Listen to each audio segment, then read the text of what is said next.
Salam jumpa dengan saya kembali di Mr. Bruto Channel. Mudah-mudahan semua penonton setia saya dimanapun berada tetap dalam keadaan sehat. Jadi hari ini saya kedatangan tamu istimewa yang di Indonesia, malah juga di dunia internasional dikenal dengan Bapak Ethos. Ingat sini. Begitu deh, Pak. Iya, saya tahu juga karena buku-buku Bapak Ethos ini saya sudah baca sebagian nggak semua ya. Jadi mungkin itu aja Lih yang mau saya tanyakan. Kenapa kira-kira Pak Jansen Sinamo ini disebut dengan Bapak Ethos Indonesia? Apa kira-kira alasan orang supaya agar disebut sebagai Bapak Ethos Indonesia? Oh, jadi Tikalai mulai 2005 Ya. nggak kesa SBY GB presiden. Ya. Meradio aku sele. Oh ya ya ya. Jadi lo sadar radio smart radio smart Indonesia geraran datangi. Iya iya. Jadi radioen studionya Jakarta studio utama datang bagi. Iya iya. Tapi dia punya cabang radio di mana-mana. Nah, Kuenget, Medan, Lot, Pekanbaru, Iya. Lot, Palembang, Lot, Semarang, Surabaya, Lot, Balikpapan, Lot, Makassar, Manado. Imo tikan naik Iya. kota-kota, nah Lot radio Smart FM. Jadi nggak kesah acara angku, malah aku acara angku tuh sekali seminggu nggak sebetulnya. Oh di radio mana itu? Ini mentah radio Smart FM. Iya di Bandung, di Jakarta. Aku laki dah. Iya. Medan, Pekanbaru, Palembang, Pulau Sumatera. Iya. Oh iya iya. Ya baru mulai Jawa, selain Jakarta adalah Semarang dan Surabaya. Oh iya. Iya. Baru Sulawesi itu Manado dan Makassar. Baru Kalimantan di Kadengogorane, Balikpapan. Balikpapan. Imo. Ya, Imo. Oh. Isi melot radio Smart FM Karinana. Oh, jadi Pak Jansen ngomong terdengar sampai di mana ada radio itu ya? Ya, jadi, di istilahnya di relay. Ini ya. Di relay di berapa tadi 10 relay, kota ya? itu kan serentak. Iya. Jadi setiap jam 7 pagi hari Senin, nah itu 1 jam. Oh, sekali seminggu. Sekali seminggu. Iya. Jansen Sinamo bicara di situ, istilahnya radio show, talk show, gerakan gerakan. Iya. Kan, jadi interaktif nih. Iya. Interaktif artinya pendengar bisa bertanya. Para pendengar bisa berinteraksi, Iya. bisa bertanya, bisa berdiskusi dengan saya di studio kan? Oh iya. Ya, dipandu oleh moderator di sebelah saya, dia dudukkan. Iya. Ini, jadi biasanya saya jom acara Smart Ethos Radio Talk itu populer nih, sangat populer. Tahun berapa itu Pak Jansen? 2005 sampai aku pensiun dari situ 2000 berapa ya, 2015 lah. Oh. Gitu. Itu waktu masih kuliah apa setelah selesai kuliah? Oh, datang dah. Mulai 2005 nggak 10 tahun dari kerja sih. Oh iya. Kan? Iya. Jadi aku kan lulus kuliah kan 2004 kok. Oh 2004. Sore. Tahun 94 sore. Oh 1994. Sore. Tahun 84. Oh 84 kuliah. Bukan, 84 saya sudah kerja, sudah lulus. Oh, iya. Ya kan? Iya. Nah, saya masuk kuliah 78. Oh, 78 ya. Tahun 78, lulus 84, kerja di Jakarta. Macam-macam yang saya kerjakan. 5 tahun pertama saya mengerjakan soal-soal pencarian minyak. Itu perusahaan saya waktu itu. Itulah kerjanya. Namanya itu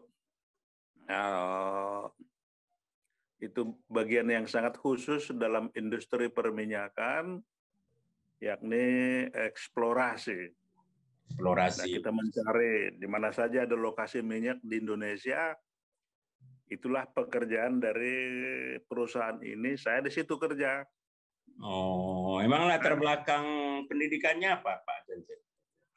Ya, saya belajar geofisika. Geofisika ya, di ITB kalau nggak salah ya. Ya, betul, di ITB atau Institut Teknologi Bandung. Itu bagian tertentu dari studi saya, namanya geofisika. Yaitu tadi mencari lokasi-lokasi jebakan minyak dan gas di seluruh Indonesia. Itulah pekerjaan saya. Itu teknologi tinggi ya. Iya. Itu. Ilmu dasarnya itu ya. Nah, ilmu dasarnya itu kan. Itu. Nah, 5 tahun kerja di situ. Kemudian saya nyambi, belum pindah, masih nyambi. Masih nyambi. Nyambi bekerja pada sebuah institusi namanya Dale Carnegie Training. Oh, iya, Dale Carnegie. Dale Carnegie Training ini adalah pionir pelatihan dari Amerika. Iya. Kantor pusat kami di New York, ya kan? Iya. Nah, di situ saya bekerja nyambi, mading pindah. Masih kerja di dalam eksplorasi minyak ini tadi kan. Minyak bumi ya. Saya bekerja di situ, mengajarkan kursus-kursus yang mereka tawarkan. Iya. Dale Carnegie ini menawarkan banyak sekali mata pelatihan. Antara lain. Manajemen ada. Leadership ada. Iya. Komunikasi ada. Public speaking ada. Iya. Kan? Iya. Gue nih, jadi ya itu semacam seperti kita kuliah di sebuah fakultas, lalu di situ ada banyak prodi, ya kan? Iya. Sama juga, Dale Carnegie itu juga menawarkan banyak, bukan prodi istilahnya, tapi ilmu terapan lah ya. Lebih ke ilmu terapan ya. Ya, itu semua terapan kan? Ya. Karena yang mengambil training-training kita itu pada dasarnya adalah perusahaan-perusahaan, lembaga-lembaga pemerintah, lembaga-lembaga pendidikan gitu. Perbankan ya kan? Barangkali ya. Ya perbankan pasti, ya kan. Nah di zaman itu ya kamilah di Indonesia juga adalah pelopor dari apa yang disebut sekarang ini ya pelatihan. Ya. Ya. Workshop. Ya, itu istilahnya training kami sebut waktu itu kan. Training. Ya. Ya, Dale Carnegie Training. The Dale Carnegie Training Melanina, ya ini ya satu kategori training tersendiri. Tadi saya bilang kantor kami pusatnya di Amerika yang dipelopori dahulu kala oleh Mr. Dale Carnegie. Iya.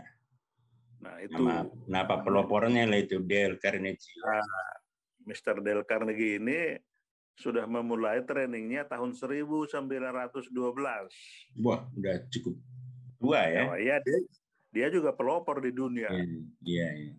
Ya kan, lembaga training ini beroperasi di seluruh dunia, hampir di tiap negara dia ada. Iya. Sampai tahun berapa Pak Jansen di situ? Saya di situ nanti sampai menjelang Soeharto jatuh lah. Jadi tahun 1998 98. kan. Ya, ya. Ya, ingat betul saya juga memensiunkan diri dari lembaga Dale Carnegie itu bersamaan dengan runtuhnya Orde Baru, turunnya Soeharto jadi Presiden Republik Indonesia. Sesudah itu saya bikin sendiri lembaga pelatihan saya Oh, jadi yang disebut Etos Kerja. iya. Jadi Pak Jansen ini sebenarnya banyak pengalamannya, tapi paling dikenal orang memang Bapak Etos. Setelah mandiri, berarti zaman reformasi lah. Sesudah reformasi lah, katakan ya. gitu ya. Iya, iya.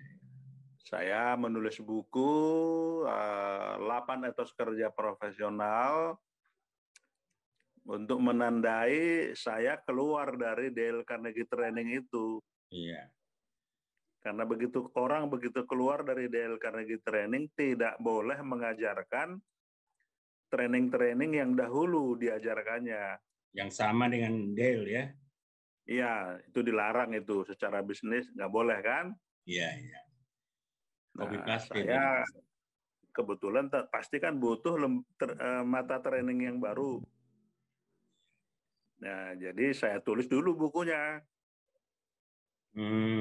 Tulis bukunya, lalu saya tawarkan kepada masyarakat. Ya, masyarakat menyambut juga. Mereka mengambil pelatihan saya yang namanya sekarang menjadi etos kerja, etos kan kerja, gitu. Ya. Itu hampir semua perguruan tinggi menggunakan ya, istilah semua lah. Udah nggak hafal lagi saya kan, saking banyaknya ya. Iya. Cukup populer karena kebetulan menurut kajian saya sendiri, ambruknya Orde Baru ya gara-gara itu. Etos kerja yang kurang ya? Ya, etos kerjanya negatif. Oh, negatif, bukan kurang lagi ya, malah kan? negatif ya. Orde Baru itu kan KKN pada dasarnya ya. Iya, iya, iya. Di mana-mana kolusi, di mana-mana korupsi, di mana-mana nepotisme. Itu bertentangan dengan etos kerja yang 8 ini, ya kan? Iya. Mungkin bisa Pak Jansen jelaskan secara ringkas saja apa maksudnya etos kerja itu, kemudian apa saja itu yang 8 etos itu. Oke, nanti kan sampai ke situ ya. Ya. Itu jadi di satu pihak pada 98 itu saya sudah tinggalkan Dale Carnegie, ya kan? Iya, iya. Pada saat yang sama saya butuh mata training baru untuk dijual, untuk diajarkan, begitu kan? Iya, iya. Sementara tadi yang yang minyak-minyak itu sudah saya tinggalkan juga. Iya. Ya kan? Tadi kan saya ceritanya mulai dari situ. Mulai dari minyak, iya. Dari minyak itu eksplorasi 84 minyak lah gitu kan, tambah-tambah 5 gitulah saya kerjain dulu kan. Itu juga sudah saya tinggalkan. Jadi saya sekarang fokus mengerjakan satu hal saja. Pelatihan etos kerja yang etos kerjanya saya ciptakan sendiri. Iya, iya. Jadi sebelumnya kajian sosiologi ekonomi, Silih, mungkin Silih juga tahu itu. Iya, iya tahu. Di dunia ini bangsa-bangsa yang maju secara ekonomi semuanya punya etos kerja sendiri. Ya kan? Menurut sejarah, bangsa yang pertama punya etos kerja itu Jerman. Iya. Jerman sesudah reformasi Jerman lah, katakan begitu, reformasi Protestan. Tahun 1517, ya kan? Mereka juga dalam sejarah kemudian mengembangkan etos kerja Jerman itu yang disebut juga etos kerja Protestan, gitu kan? Iya. Itu pelajaran dasar kalau orang belajar sosiologi ekonomi, itu yang pertama dipelajari kan? Iya. Nah, menurut ini Jerman itu bisa menjadi bangsa yang sangat maju waktu itu ya, yang bertanggung jawab atas kemajuan mereka itu adalah etos kerja Protestan. Iya, iya. Ya kan? Jadi ya itu buku yang ditulis oleh seorang profesor, profesornya belakangan baru menulis buku kan. Iya. Ya, judulnya The Protestant Ethic and the Spirit of Capitalism. Nina. Iya, iya. Imo garang di buku ini kan populer sekali. Iya, populer. Ya. Nah, ya itu yang saya baca waktu kuliah. Iya. Waktu saya kuliah meskipun saya studi fisika, tapi hal-hal yang mengenai agama, mengenai etika, mengenai Ya. sosiologi, saya baca juga sebagai bacaan pelipur lara. Malah itu Kan jadi gitu. tumpuan akhirnya ya. Ya belakangan arahnya ke sana, nggak berkembang lagi fisikanya. Ya saya ya belakangan ternyata di dunia nyata itu lebih dibutuhkan oleh masyarakat. Begitu bunyinya. Iya, Ya kan? iya. Karena dibutuhkan masyarakat saya tulis. Nah, begitu saya tulis kan populer.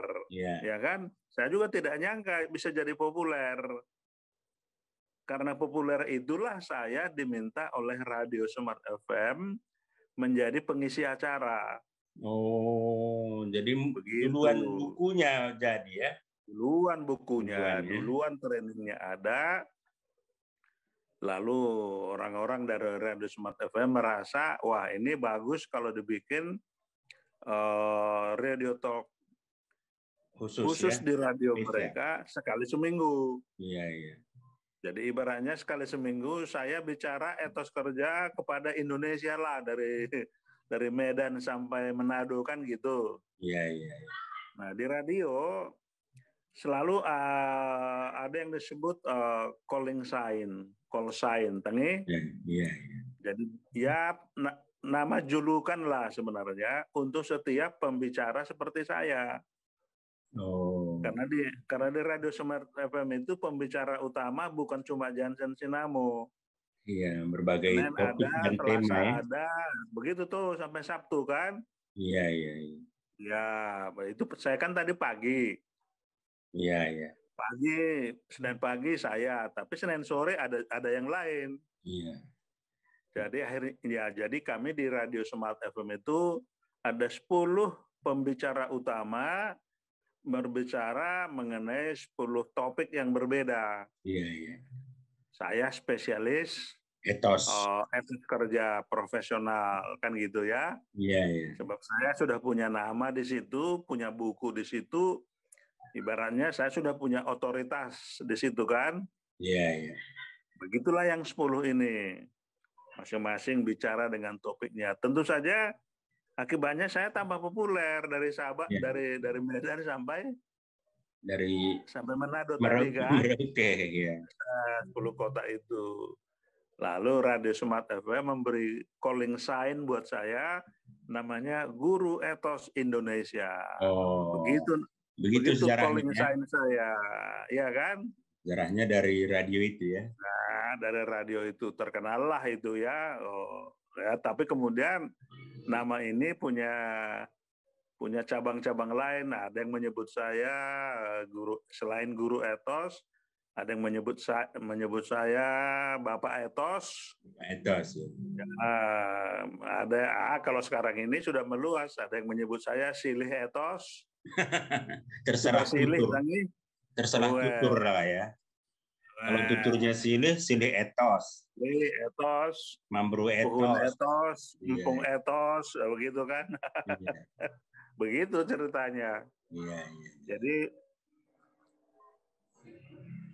sampai sejauh ini etos memang jadinya khusus sebutan untuk saya. Apakah namanya Bapak Etos, Guru Etos, Puhun Etos, Pung Etos, Papun Etos? Terserah ya. Gua akui orang Gak ada yang lain.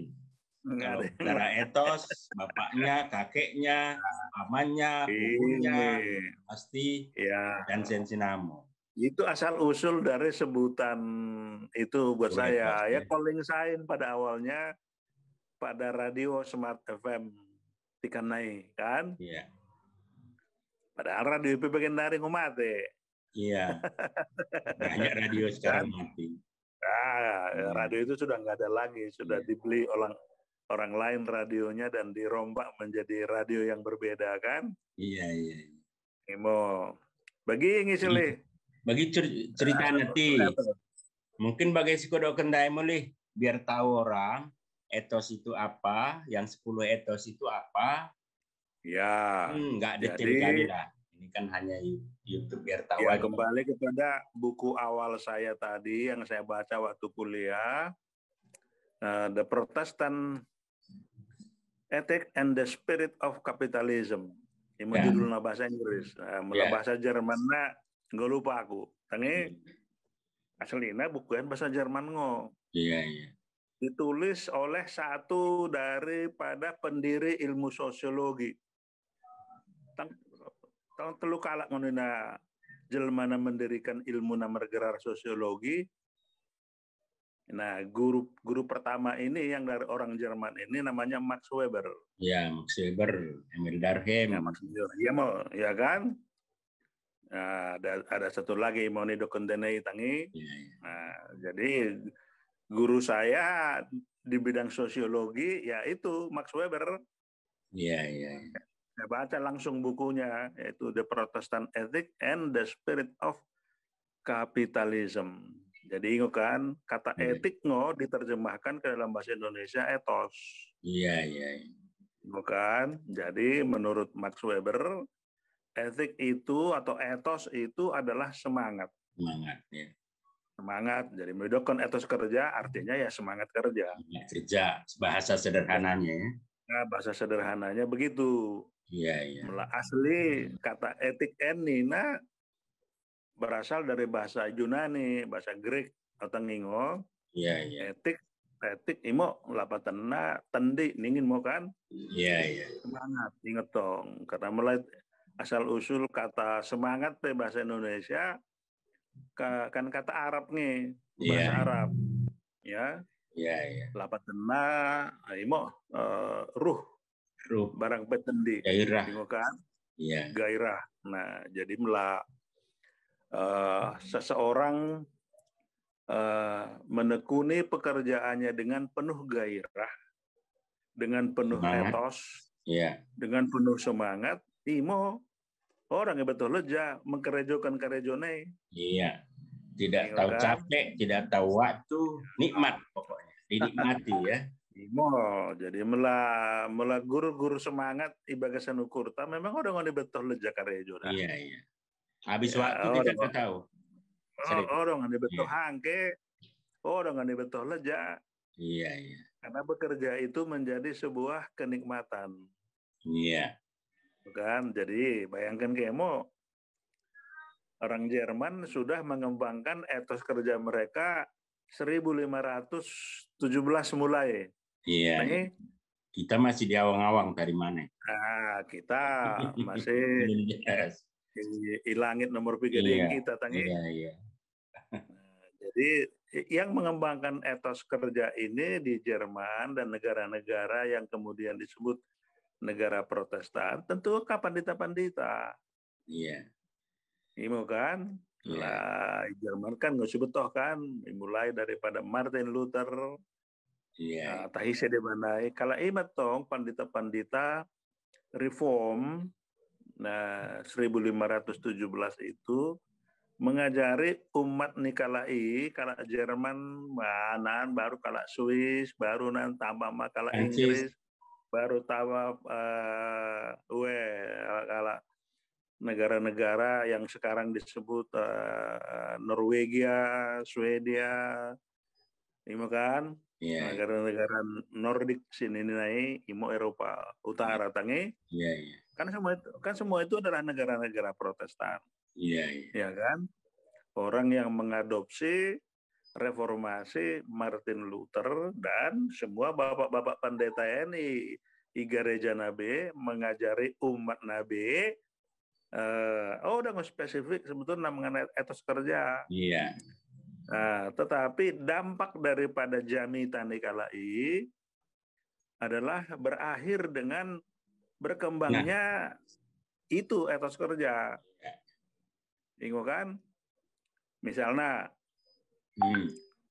lo ngo ayat na mendoken, barang idi ke peko karejo, isi ngo debata menenggo iko. Iya, iya. Jadi karejo kan mo, sini karejo kan me, bage carana karejo ko, ijolo ni debata. Imo Iya. kata apa-apa. Nah, tangi. Iya. Iya, iya. Nah, sebelum ini, orang ngo bagi pengertian nikalai, itenggo debata ko, asa gabe pandita ngoko sebagai biarawan membiara. Imo Katolik. Iya, Tangi. iya. Iya, iya. Jadi akhir daripada panggilan Kristiani melalui Katolik lama adalah menjadi biarawan. Iya, tujuannya itu ya. Biarawan kan malah menjauh dari masyarakat. Eksklusif, lebih eksklusif. Ya, bengkalai. Mo kalih natangi biarana isi mo kalih. Iya, iya. Bukan mertangi yang ngosi. Matang bagi kepayakan Luther mendok dapat ias ada ayat, artinya mendapat ayat udah murah. Begendare mau menulis ayat dia boleh klik ningin di Google dapat tangi di kengen ayat ningin. Artinya udah nggak bagi. Jadi tanpa sengaja Martin Luther menjumpai ayat ini sindai. Iya, iya. Nah mendokon idi kepeko karejo isi ngodebata rebako. Iya. Isi ngodebata menenggui koni natangi. Iya, iya. Tak isi tubuh pengertian nih kalau Jerman Protestan, oh berarti mulai bengkel aku, isi ngodebata reba aku. Iya. Mulai Juma aku, berarti Juma ngodebata mendengani aku karejo. Sesuai profesi. Beda pengertiannya. Iya, sesuai profesi jadinya. Ya ini ya, jadi dari isi naik mau tubuh pengertian profesi dari masyarakat Jerman. Sian ajaran nih Martin Luther dekat pandita-pandita dengan naik tangi. Iya kan? Nah, jadi melah tukang bunga ko imu profesimu. Karena profesi oleh orang Jerman itu dimengerti sebagai panggilan. Ingat kan? Iya, iya. Jadi udah pandita panggilan. Tukang bunga pe panggilan ngo. Profesi ngoi. Tukang bengkel pe panggilan ngoi, profesi ngoi. Iya. Marang kade mau ningin ahli keuangan tangi, ahli KDP. Jadi akhirnya makna daripada profesi kemudian menjurus kepada profesionalisme. Iya, iya. Apapun yang kita kerjakan dengan profesionalisme itu adalah panggilan iman. To profess bahasa Inggris artinya adalah mengakui. Iya. Kan? Jadi ya orang-orang kan mesti ada pengakuan iman dalam hidupnya.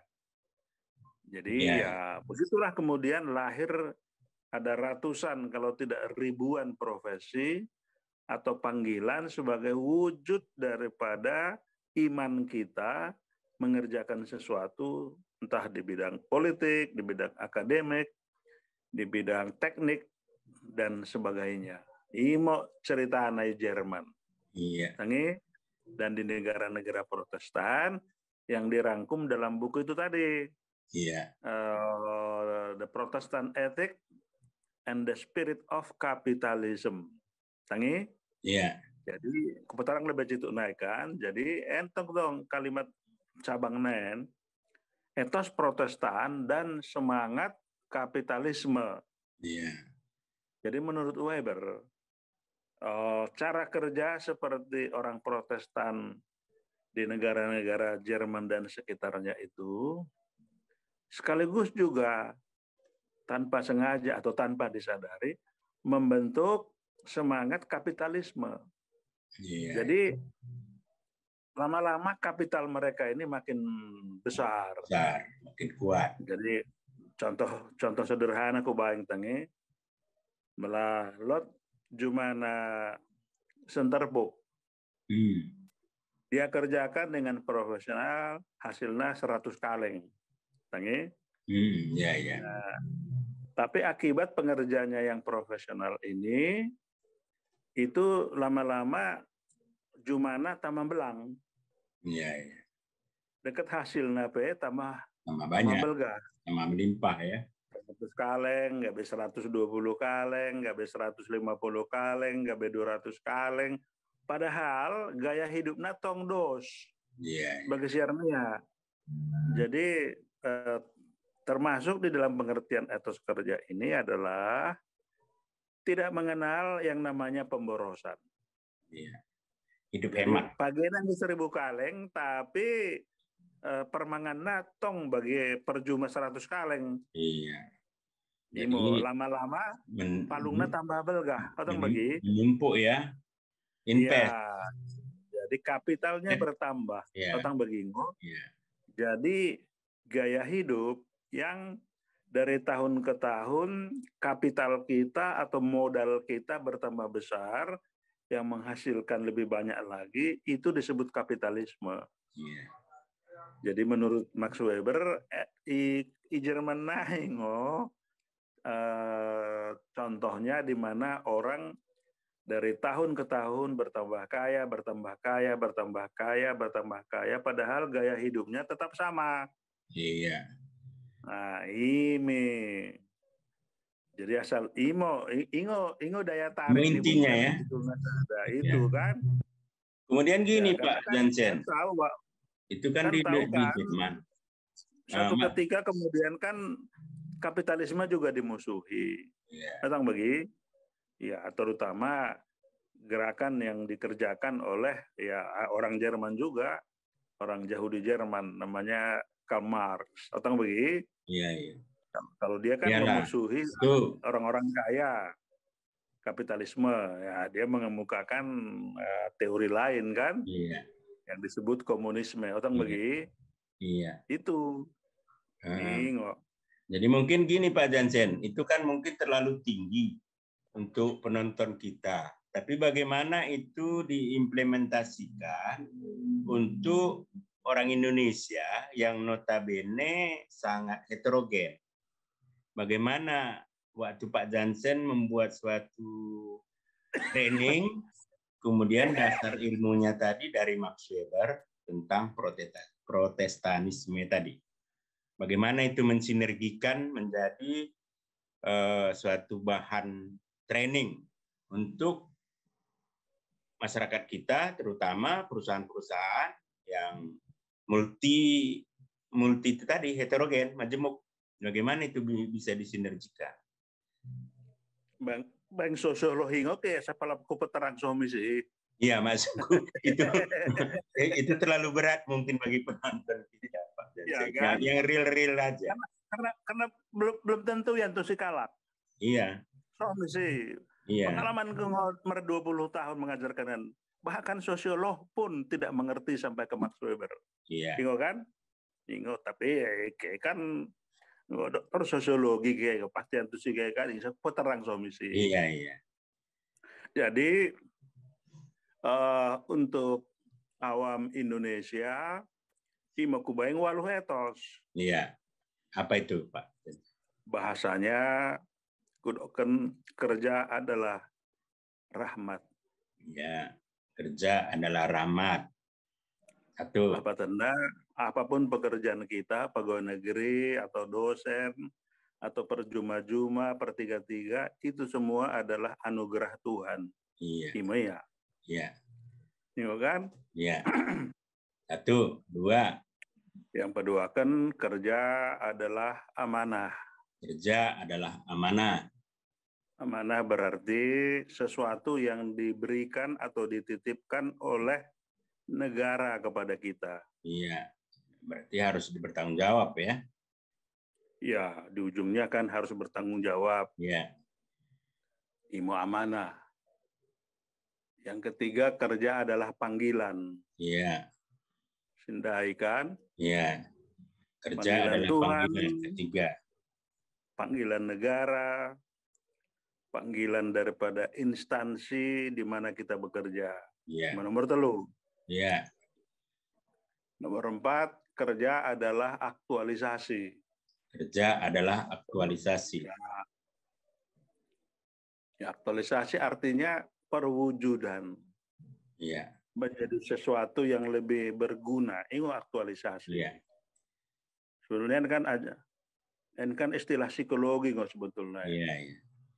Tapi di buku itu, di buku saya jelaskan, pekerjaan kita kalau dipikirkan mendalam itu adalah langkah aktualisasi menjadi sesuatu yang lebih berguna. Petani misalnya di Juma, dia mengaktualisasikan benihnya menjadi page. Habis page gabe beras, habis beras gabe nakan. Iya. Habis beras gabe nakan marang kue. Tangi imo langkah-langkah ini adalah aktualisasi. Aktualisasi, ya, betul. Langkah-langkah aktualisasi itu. Jadi begitulah di setiap profesi sebenarnya itu adalah langkah aktualisasi menuju sesuatu yang lebih berguna bagi masyarakat. Ini nomor 4. Nomor 3. Nomor 4, mendokan kerja adalah ibadah. Iya. Ibadah. Ujung-ujungnya ibadah mendahi Tuhan ngokarina ujung ni karejontaen. Iya. Berakhir ke sana. Ya, ibadah ngoy. Jadi ijo lonta sebetulnya debatango. Kade besi karejo antah kita mengajar sebagai guru atau merjuma sebagai petani, ba ijo lonta debatango. Iya, Taba iya ngosi persembahkan karina karejo taen. Iya. Tang bagi. Iya, iya. Imo nomor 4, baru nomor 5. Nomor 5 itu. Nomor 6. Iya. Kerja adalah seni. Iya. Seni maksudnya sesuatu yang lebih indah, lebih bagus, lebih elok, indah. lebih cantik. Estetika. Jadi melasidoken kerja adalah seni adalah upaya pengelokan, pengindahan, pencantikan dari apapun yang kita kerjakan kepada derajat yang lebih tinggi. Iya, iya. Ya kan? Baru nomor 7. Nomor 7, kerja adalah kehormatan. Belakala udah karejo dak merlea namai. Belakala alot karejona tapi dikerjakan dengan cara yang negatif, tonggo lea Cina ya. Ada kehormatan ya kan? Iya. Jadi memang kita lihat dalam hidup sehari-hari Bueno kala mengeleai dirinya dengan cara bekerja tidak berkualitas. Iya. Jadi KDP karejonta melasi karejokan tanpa kualitas merlea mau kita. Iya, jadi bukan sebaliknya kerja. Kalau kita kerjakan dengan penuh ketekunan, berkualitas, makin berkualitas, lebih berkualitas, kita pasti dapat kehormatan, mendapat pujian, mendapat penghargaan, mendapat kehormatan. Bagaimana ya kira-kira kan? Iya. Baru terakhir nomor 8, kerja adalah pelayanan. Iya. Jadi sini kena konstituen berikut yang selalu berhubungan dengan pekerjaan kita. Kalau saya guru, next konstituen adalah murid. Iya. Bukan? Nah, saya mengajar itu sebenarnya melayani murid. Saya mengajar sebagai dosen, my next konstituen, mahasiswa kan? Iya, iya. Lebih lanjut lagi, orang tua mahasiswa. Orang tua murid, itu next konstituen. Jadi kerja adalah pelayanan adalah kerja yang dikerjakan dengan kesadaran dia punya next konstituen. Ingat dong. Iya, iya. Ya, malah tukang bubur ngoya, marang pe perlapo ngoya. Next konstituen, imo si kundul ilapona itangi, mulai lapo kita bagaimana. Iya, iya. Baru si pesan nasi campur, ya kita mau next konstituen nih perlapoi, marang pe perwarungi, tang begi. Iya. Jadi secara total jenderal Karinana belah Karejo Kalak dengan etos yang 8. Ya, udah pelawa loh. Iya. 4 teguh 6. hebat ya. 4 Ya, lebih. 6 hebat. 5 mau asal lebih. Iya, kan? Iya. Nggak luar biasa. Jadi itulah tesis saya dalam buku itu.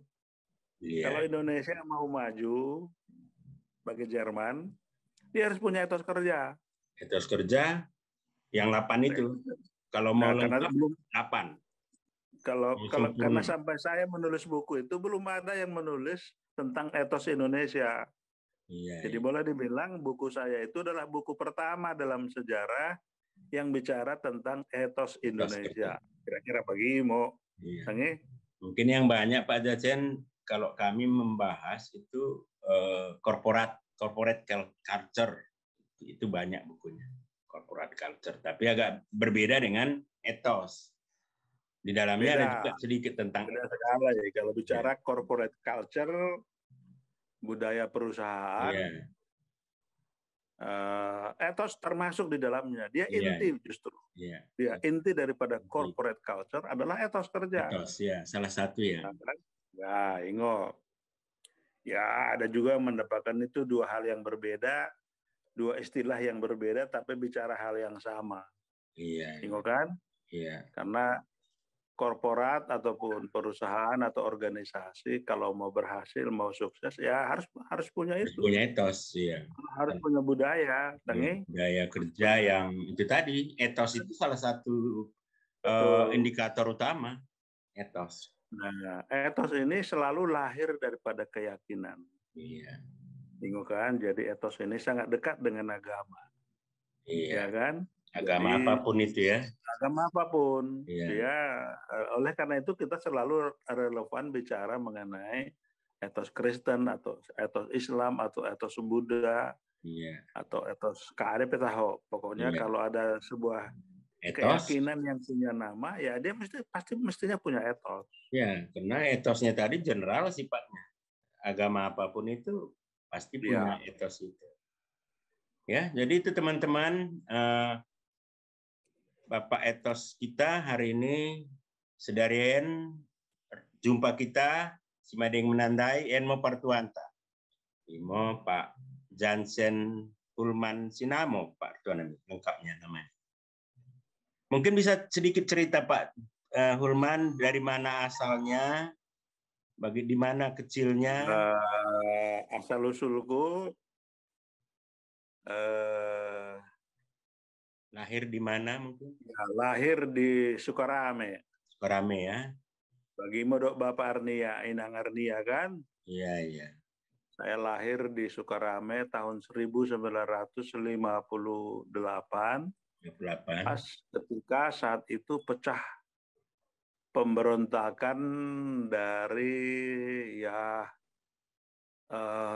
orang-orang di Tapanuli, karena kan kita masuk Tapanuli Dengo. Ya, ya. Kan?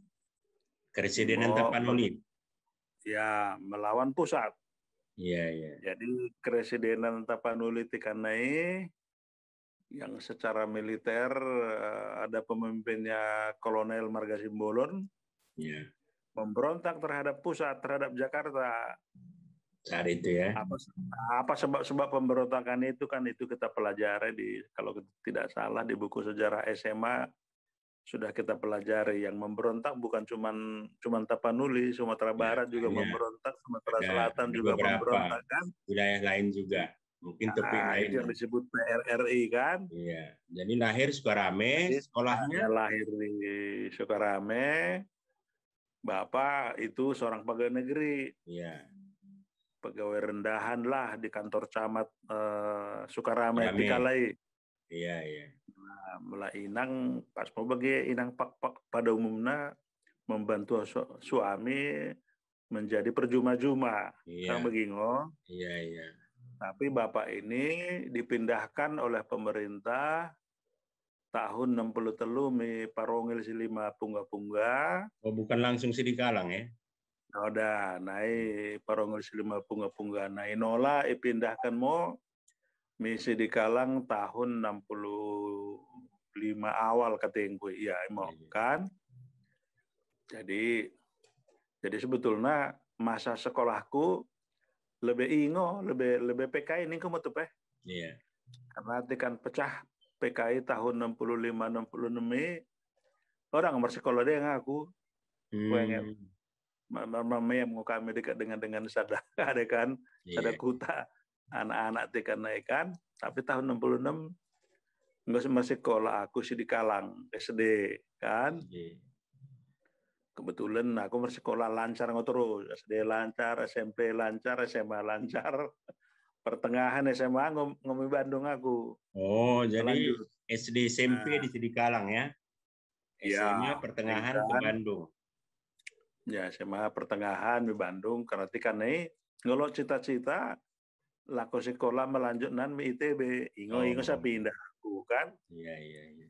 Ya, jadi menghitung bahwa modal SMA Sidikalang udah telapnan mi ITB, pindah aku mi Bandung begini.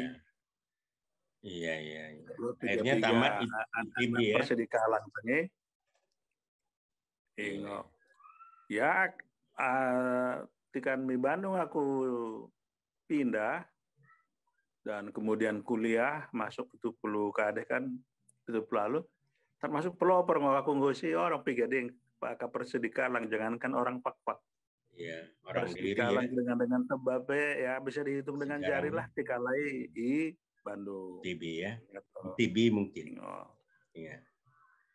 Lagi mau cerita nggak kesah generasi ikut tuh merotor-rotor bokala mersikolah mi Jawa mi Bandung khususnya. Iya. Cerita bagian daring wah udah terhitung nih kan. Enggak juga. Kalau ITB mungkin masih susah juga orang masuk ke sana sampai sekarang. Ya memang. Nah, khusus ke ITB sampai memang sekarang masih mahal kalau mau masuk mesti malah makin tahun makin mahal. Iya, malah udah hidah bagian daring. Ya, makin itu makin ketat persaingan. Jangankan kalak pak kalak batak ning komo kan. Iya, iya. Makin situ jumlahnya masuk ITB. Iya. Dibanding jumlah manusianya sedikit. Memang kalau dihitung orangnya banyak, tapi jumlah generasi mudanya kan makin besar. Ya itu dia jumlah generasi muda kan kita berlipat ganda ini. Iya, iya. Imo situ jadi keterangan. Mungkin sedikit Pak Jansen mungkin kalau bisa memberikan semacam motivasi kepada generasi kita, apa kira-kira mau dikasih motivasi sebelum kita tutup? Melaningku kada sekolahmu, kada pekerjamu, ka idi ke keluargamu, paling ada yang mau kesana perlu. Iya. Jalanilah hidupmu dengan penuh semangat. Iya. Artinya karena semangat ini ya. Iya. Karena tanpa tahu 8 etos lah. Udah paling betul, nggak usah tahu 8 etos, tapi intinya semangat. Kada pe karejomu, kada pe sekolahmu, bidang apa? Bakune pe kondisi orang tuamu, tangi. Pokoknya hiduplah dengan penuh semangat. Iya. Sekolahlah dengan penuh semangat. Pokoknya penuh semangat. Sekolah penuh semangat, kerja penuh semangat, apapun profesi tidak masalah. Ya, itu kan. Karena kamu tidak akan tahu kemana semangat itu akan membawa kamu. Iya, iya. Bingung kan? Ya. Jadi semangat yang sama membawa orang menjadi, akhirnya dia menjadi sekda. Iya. Tapi semangat yang sama bisa membawa orang jadi bupati. Iya. Dan semangat yang sama bisa membawa orang menjadi pengusaha besar. Menjadi seniman yang menjadi seniman besar dan semangat yang sama bisa membawa orang jadi profesor, ingat kan? Iya. Jadi orang sebetulnya ujungnya. Iya. ada sih betul ujungnya. Tapi kapanpun, dimanapun, pada tingkat apapun, semangatlah, antusiaslah, penuh semangat kerja. Pokoknya karbe kerjamu penuh semangat bagimu. Iya. Jadi itu kira-kira pesan dari orang tua kita, tokoh kita, Bapak Jansen Sinamo. Ya, mungkin apa yang dikatakan, apa yang disarankan untuk generasi orang papa, kata kuncinya tadi adalah etos, semangat kerja, etos kerja. Apapun profesimu, itu bisa membuat kamu berhasil. Itu kira-kira ya. Jadi bagimu Partonemi, biasa Tembue. Oke. Iya, jadi terima kasih kepada Pak Jansen. Mudah-mudahan tetap sehat. Kita juga tetap sehat di sini karena kita sudah di atas 60 Pak Sinamo. Jadi mudah-mudahan kita tetap sehat. Semangat kita tetap kuat ya. Iya, itu Juha Banta Karina. Yang berjum berdua hari ini kirim salam ke Sukarame, Pak Barat. Pak Jansen ini lahir di Sukarame, saya lahir di Kecupa. Saya SMA di Medan dan di Sidikalang. Cuman tidak secanggih Pak Jansen, saya hanya kuliah di Universitas Indonesia, S2. Jadi begitu saja, Juhan Banta, Pak Jansen. Kepada para penonton saya, jangan juga lupa like, subscribe, dan share video ini supaya pengetahuan yang diberikan oleh orang tua kita pada hari ini bisa tersebar lebih luas. Juhan Partonemi. Lihat sate, Juhan Banta Karina. Salam sehat.